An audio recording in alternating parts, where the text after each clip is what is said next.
8 days before Christmas. So, ngayon lang ako nagkaroon ng chance para ipakita ang aking Christmas tree. Are you ready, guys?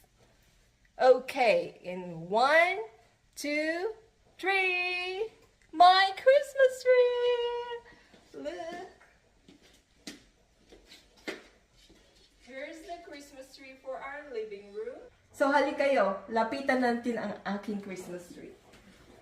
So, ngayong taon na to, I decided na white Christmas tree.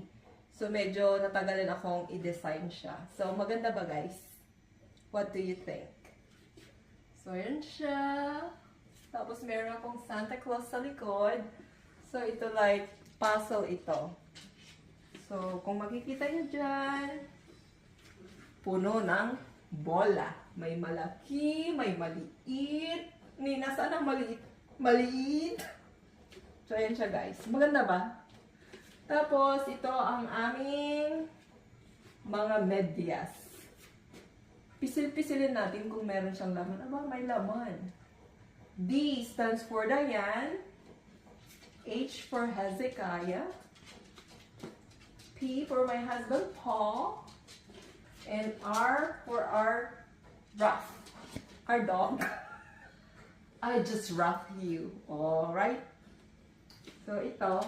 So, ipapakita ko ito sa inyo. Ito ay gawa ko din siya. Pero medyo matagal na siya. Tapos, here you go. Ito. Come over here, hon.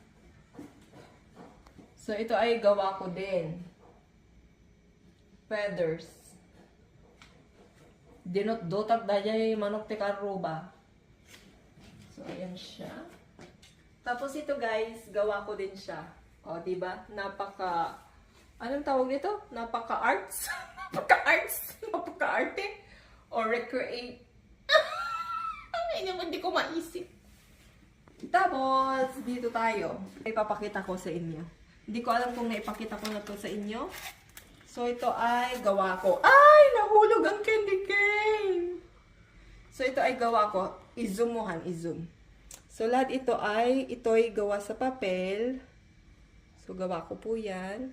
Para siyang Christmas village. Maliit lang siya. Tingnan nyo naman ang aking Santa Claus. Ay, tabingi ang ulo. Na-paralyze na si Santa Claus. At ito ang aking mga reindeer. Tapos, meron ako ditong malaking Christmas tree. Maganda ba? Tapos, meron akong church.